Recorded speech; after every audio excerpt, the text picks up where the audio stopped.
आप सभी को नमस्कार, शुभ संध्या। सार्थक government job point YouTube channel आप सभी लोगों का हार्दिक स्वागत करता है। चैनल को सब्सक्राइब करके वीडियो को लाइक कर दें और शेयर कर दें। बेल आइकन दबा करके रख लीजिए, जब भी हम वीडियो डालेंगे आपको नोटिफिकेशन मिल जाएगा। काफ़ी सारी महत्वपूर्ण अपडेट्स हैं, इसलिए आप सभी लोग इस चैनल को अवश्य ही सब्सक्राइब कर लें, क्योंकि आदरणीय मुख्यमंत्री महोदय ने आदेश दिया कि सभी सरकारी पदों को भरा जाए जो रिक्त पद हैं। ठीक है, जब एक्टिविटी होती है तो उसका आप लोगों को एडवांटेज दिखने लगता है। ठीक है ना। विद्यार्थी इस बात की मांग कर रहे हैं कि भैया टीजीटी पीजीटी 2022 कब तक पेपर हो सकता है, तो सबसे पहले आप लोग टीजीटी या पीजीटी देंगे। ठीक है ना। और जो ये सामने बातें आपकी आ रही हैं कि आचार संहिता आपकी फरवरी में लगने चल रही है, ठीक है ना, फरवरी में नहीं लगेगी। ये आचार संहिता आप सभी लोगों की मार्च या अप्रैल में लगेगी। ठीक है ना। चुनावी की उद्घोषणा जो है इतनी जल्दी नहीं होगी। ठीक, और पूरा अप्रैल आधा मई यह आप लोगों का पूरा चुनावी वर्ष ही रहेगा, चुनावी महीना। ठीक है, तो अभी आप लोग चिंतित ना हो। हमारे पास अक्टूबर, नवंबर, दिसंबर 3 महीने इधर, 2 महीने उधर, 3 महीने, लगभग 6 महीने का समय शेष है। ठीक है ना। और कोई भी गवर्नमेंट 2 महीने 1.5 महीने पहले ही एग्ज़ाम वो कराना चाहती है इलेक्शन। ठीक, तो अभी फ़िलहाल इलेक्शन का कोई मोड नहीं है, और अभी आप लोग आचार संहिता को लेकर के टेंशन ना लीजिए। रही बात आपके टीजीटी पीजीटी की, तो बहुत से हमारे भाई बंधु ये बोल रहे थे कि भैया, कुछ लोग बोल रहे हैं कि ये चुनाव बाद ही कंप्लीट होगी और शर्त लगाने के लिए तैयार हैं। आइए भाई, हमसे शर्त लगा लीजिए। आप चुनाव बाद बोल रहे हैं, और विद्यार्थी हमारे कमेंट बॉक्स में ये चीज़ें बताएं कि उनको किस महीने में टीजीटी पीजीटी 2022 का एग्ज़ाम डेट चाहिए। ठीक है ना। तैयारी के लिहाज से प्रिपरेशन आप सभी लोगों का इतना मजबूत होना चाहिए कि आपको एक सीट मिल जाए। ठीक है, उस लिहाज से बताइएगा, जोश में होश मत खोइएगा। ठीक है, जिस महीने में आपको एग्ज़ाम डेट चाहिए उस महीने में आपको एग्ज़ाम डेट मिल जाएगा। क्यों? क्योंकि अक्टूबर में आपका आयोग बन रहा है। कुछ लोग तो ये भी बात कर रहे हैं ना कि आयोग बनने में अभी कम से कम 2 से 3 महीने का समय लगेगा। ऐसा नहीं है, ऐसा बिल्कुल भी नहीं है। ठीक है ना। आयोग आप सभी लोगों का लगभग पूरी तरीके से बन चुका है, और कुछ मुद्दों को जरूर सरकार जानबूझ करके ऐसा कर देती है कि उस पर विवाद की स्थितियाँ हों। बाद में जब थोड़ा सा समय जिस टाइम पे वो करना चाह रहे हैं उस टाइम पे ले जा करके 2 मिनट के अंदर उसको सॉल्व कर देंगे। बस एक जियो ही तो जारी करना है उनको, काम खत्म है ना। इसलिए मैं आप सभी लोगों से कहना चाहता हूँ, तैयारियाँ करते रहिए। ठीक, और तमाम उन मुद्दों को लेकर के आप सभी लोगों को बीच में आज मैं उपस्थित हुआ हूँ, क्योंकि हमारी टीम के सदस्यों में सत्यम जी और शर्मा जी, विनीत गर्ग जी, ये तमाम लोग आज सर्वोच्च न्यायालय के वरिष्ठ वकीलों से मुलाकात कर रहे हैं। ठीक है, बीएड केस को लेकर के, क्योंकि अब मुद्दा आप सभी लोगों का पीआरटी में और केवीएस बीपीएससी में बीएड विद्यार्थियों को बचाने के साथ साथ 11 अगस्त सन 2023 के जारी हुए आदेश को लेकर के भी हम सभी लोग विस्तृत बेंच में जाएं और वहां पे हम लोगों के मामले को गंभीरतापूर्वक सुना जाए, और संविधान पीठ के माध्यम से ही ये निर्णय किया जाए कि आखिर ये अगर सरकार का पॉलिसी मैटर था और सरकार यदि उसको एक्सेप्ट करे, क्योंकि पॉलिसी मैटर था ना, आप उसको एक्सेप्ट करिए कोर्ट में कि आपका यह पॉलिसी मैटर था। ठीक है, इस बात को एक्सेप्ट करने के बाद सारे मामले खुद ब खुद जो है वो आसान होते जाएंगे।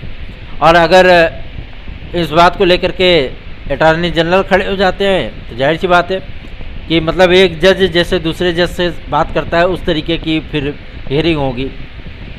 तो इस परिप्रेक्ष्य में हम सभी लोगों ने जो कार्य किया है उसका एडवांटेज अब आप लोगों को मिलने चल रहा है, और आप सभी लोगों को मैं बता दूं कि गारंटीड है कि पीआरटी में आप लोगों की पुनर्वापसी हो जाएगी। ठीक है ना, क्योंकि हम सभी लोगों को जो अभी तक देखने के लिए और सुनने के लिए मिला है, ठीक है, वो पूरा सच नहीं है। ठीक है, अधूरा सच है। लेकिन इतनी चीज़ें मैं आपसे क्लियर कर देना चाहता हूँ कि पूरे सच को जानने के लिए आप सभी लोगों को थोड़ा धैर्य रखना होगा। ठीक है, बहुत से राज्यों ने एनसीटीए और एमएचआरडी को लेटर लिखा, और बहुत से राज्यों को अनुमति पत्र भी मिल गया, एनओसी मिल गई एलिजिबिलिटी में शिथिलता को लेकर के। जैसे अपना उत्तर प्रदेश है, जब यूपीटीईटी का विज्ञापन जारी होगा देख लीजिएगा आप, उसमें बीएड विद्यार्थी सम्मिलित रहेंगे, क्योंकि स्पेशल अनुमति प्राप्त कर लिया है उत्तर प्रदेश शासन ने।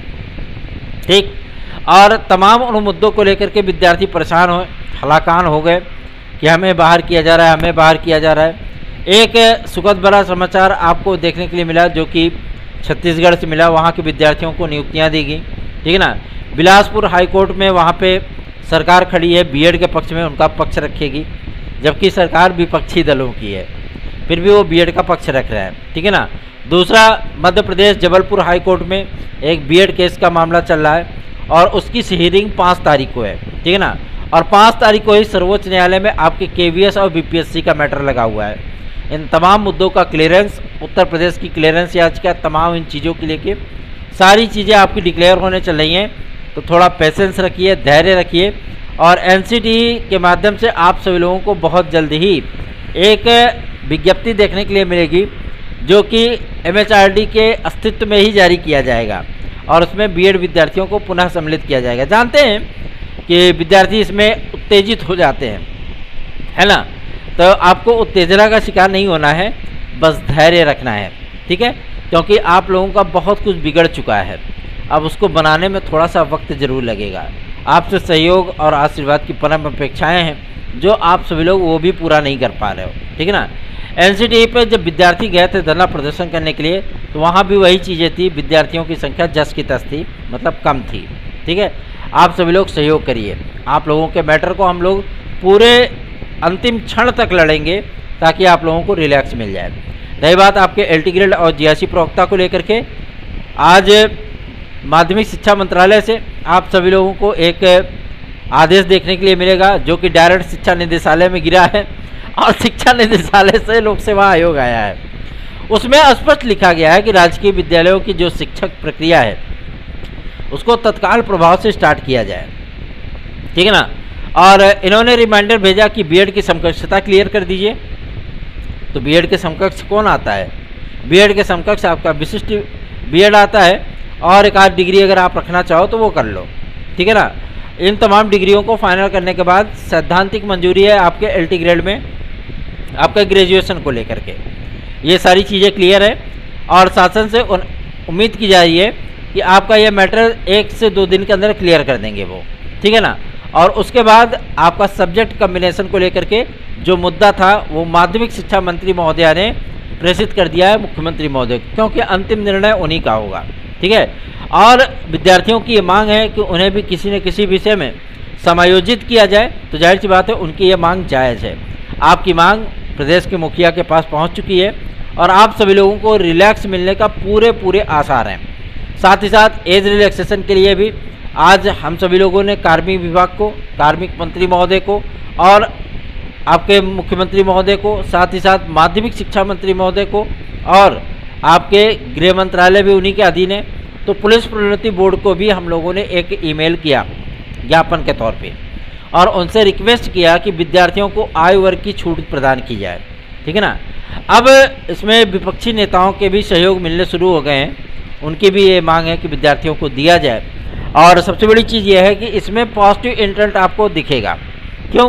क्योंकि जब पुलिस प्रोन्नति बोर्ड का विज्ञापन आएगा तो उसमें आप सभी लोगों को एज रिलैक्सेशन दिया जाएगा, उसकी पूर्व सूचना आप लोगों को प्राप्त हो जाएगी, क्योंकि यह प्रस्ताव पुलिस प्रोन्नति बोर्ड ने ही भेजा है, ठीक है ना। तो विद्यार्थियों को थोड़ा सा एकजुट होने की और अपनी आवाज़ को उठाने की ज़रूरत है, ठीक है ना। आप सभी लोग या तो चैनल को सपोर्ट करिए या तो आप सभी लोग अपनी आवाज़ को स्वयं बुलंद करिए, ठीक है ना, क्योंकि एक अकेला चना बाहर नहीं फोड़ सकता, सीधी सी बात है। यह प्राचीन मुहावरा आप सभी लोगों ने सुना होगा, ठीक है। और आज टीजीटी पीजीटी द्वितीय प्रतीक्षा सूची के संदर्भ में भी जानकारी प्राप्त हुई है जो मैं आप सभी लोगों को देना चाहता हूँ। टीजीटी पीजीटी द्वितीय प्रतीक्षा सूची के लिए और यूपी ट्रिपल तो इसमें लगातार फॉर्म में लगातार आप सभी लोगों को नोटिस पे नोटिस जारी किए पड़ा है और विभागों से भी रिक्त पदों का पूरा ब्यौरा सम्मिलित किया जा रहा है, आप लोगों को देखने के लिए मिल रहा होगा। शुरुआत से ही मैं कहता आया हूँ कि LT-GIC में 10,500 के ऊपर पद रहेंगे, वो आप लोगों को दिखने भी लगा है। इसमें LT और GIC दोनों को जोड़ करके लिख दिया गया है, लेकिन LT और GIC अलग अलग है, ठीक है ना। और पदों की संख्या आप सभी लोगों की तकरीबन 12,500 तक जाएगी, LT और GIC दोनों को मिला करके। क्यों? क्योंकि जब पुराने विज्ञापन के पदों को इसमें जोड़ दिया जाएगा तो ऑटोमेटिक 2,500 से 3,000 पद आपके वैसे ही बढ़ जाएंगे, ठीक है ना। कंप्यूटर साइंस को लेकर के विद्यार्थियों में एक गलतफहमी थी कि कहीं ऐसा ना हो कि हमको आउटसोर्सिंग के माध्यम से रख दिया जाए। तो भैया आउटसोर्सिंग के माध्यम से आप लोगों को नहीं रखा जाएगा, आप लोग एक परमानेंट टीचर के तौर पे ही अप्लाई करोगे। ठीक है, OTR ना किए हो तो OTR कर लीजिए। साथ ही साथ आप सभी लोग चैनल को सब्सक्राइब करके वीडियो को लाइक ज़रूर कर दिया करिए।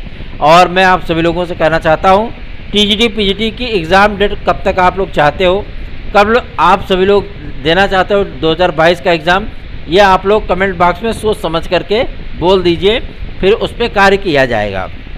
LT ग्रेड GIC प्रवक्ता का विज्ञापन आप सभी लोगों का यथाशीघ्र जारी होने वाला है, टेंशन मत लीजिए। ठीक है ना। कल के डेट में एक उच्च स्तरीय मीटिंग है, ठीक है, जिसकी अध्यक्षता आदरणीय मुख्यमंत्री महोदय ही कर सकते हैं, क्योंकि पदों का पूरा ब्यौरा प्राप्त हो चुका है, सारी चीज़ें एकदम क्लियर हो चुकी हैं। तो आयु वर्ग को लेकर के, आपके सब्जेक्ट कम्बिनेशन को लेकर के कल की डेट में उद्घोषणा हो सकती है गवर्नमेंट के माध्यम से। ठीक है ना। सुखद चीज़ें हैं। आप लोगों को मैं बता दूं, LT ग्रेड 2 चरणों में कराने की बात सामने आ रही थी, एक ही चरण में होगा। GIC लेक्चरर आप सभी लोगों का जो 50% का मुद्दा था, ये भी सॉल्व है। आपके उसमें BEd की अनिवार्यता हो गई, ये भी क्लियर है। ठीक है ना। अब परास्नातक करने वाले विद्यार्थी केवल उसमें आवेदन नहीं कर पाएंगे, उनके लिए BEd जरूरी है। ठीक, तो आप सभी लोगों को मैं इस बात के लिए आश्वस्त करना चाहता हूं कि आप लोग पूरी तरीके से इस चैनल को सपोर्ट करिए, सहयोग करिए, क्योंकि आपके अधिकारों और हक की लड़ाई इस चैनल के काम है आई। मतलब ये चैनल आप लोगों के लिए प्रयास कर रहा है। ठीक है ना। तो फील्ड स्तर पे कोई काम नहीं करना पसंद करता, फ्री में आज कौन किसके लिए क्या काम करना चाहता है, लेकिन आप सभी लोगों के लिए हम कार्य कर रहे हैं और पूरी तन्मयता से कार्य कर रहे हैं। ठीक है ना। किसी भी विद्यार्थी को किसी भी प्रकार का कोई शुल्क नहीं देना पड़ता। मेरे चैनल के माध्यम से ये प्रयास किया जाता है कि यदि आप लोगों को प्रतियोगी जीवन में किसी भी प्रकार की कोई समस्या आ रही है, उसका निराकरण यदि शासन स्तर से होना है तो, अधिकारी लेवल पे होना है तो, आयोग स्तर पे होना है तो, संस्था स्तर पे होना है तो, उसको जो है क्लियर कराने की पूरी कोशिश की जाती है। ठीक है।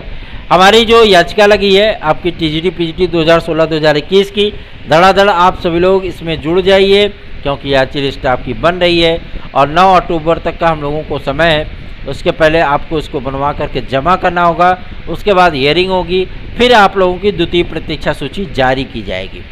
ठीक, निश्चिंत और बेफिक्र होकर के आप सभी लोग, अब द्वितीय प्रतीक्षा सूची में बहुत कम ही विद्यार्थी रहेंगे। क्यों? क्योंकि लगभग 249 सीटें तो आपकी यही ले लेंगे, है ना। इतने पद अब रिक्त है नहीं, पुराने पदों का पूरा ब्यौरा भेज दिया गया है। ये तमाम मुद्दे हैं आप सभी लोगों के। ठीक है। आप सभी लोगों को मैं बता देना चाहता हूँ, क्लियर कर देना चाहता हूँ कि विद्यार्थियों को रिलैक्स मिलना शुरू हो चुका है। ठीक है। और थोड़ी सी खुशियाँ इस बात को लेकर के आई हैं कि अब थोड़ा सा विभाग एक्टिव हुआ है। ठीक है ना। तो निश्चिंत होकर के आप सभी लोग इस चैनल का सहयोग करिए और आप लोगों का आशीर्वाद मिले तो बहुत कुछ चीज़ें हो सकती हैं। LT ग्रेड और GIC प्रवक्ता के साथ साथ TGT PGT के नए विज्ञापन, यूपी कांस्टेबल का नए विज्ञापन का इंतजार बहुत जल्दी ही विद्यार्थियों का समाप्त होने वाला है। ठीक। और सुपर TET अभी तो फिलहाल नहीं होगी, मतलब प्राथमिक शिक्षक भर्ती। और प्राथमिक शिक्षक भर्ती में अगर एक बड़ी वैकेंसी आपकी 90-95 हज़ार की आती है तो ये BEd विद्यार्थियों के लिए आखिरी वैकेंसी हो सकती है। आखिरी मैं इसलिए कह रहा हूँ क्योंकि 5-6 साल में तो एक आध बार वैकेंसी आती है। ठीक है ना। 5 वर्ष के लिए आपको इसमें शिथिलता प्रदान की जाएगी। अगर एक ही वैकेंसी आ गई तो वो बहुत है, इसमें बहुत से विद्यार्थियों का हल्ला भला हो जाएगा, है ना। तो तैयारियों में जुट जाइए और चैनल को सब्सक्राइब करके वीडियो को लाइक ज़रूर कर दिया करिए। धन्यवाद। आप सभी का दिन शुभ हो, शुभ रात्रि।